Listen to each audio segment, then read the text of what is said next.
Welcome back to BRX Pro Tips. Stone Payton Lee Cantor here with you.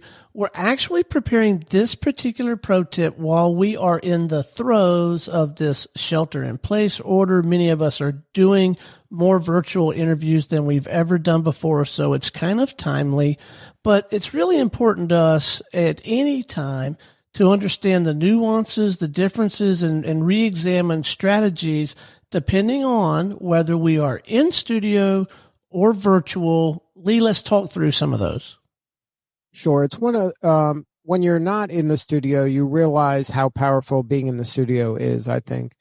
The first thing you notice when you're in the studio is that your guests are totally immersed in what's happening in the room.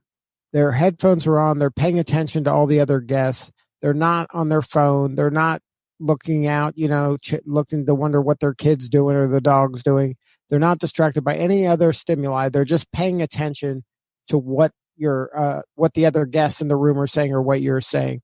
So that's really important to remember, that when we get back in the studio, to really leverage that more, because it's something you can easily take for granted when you do it all the time.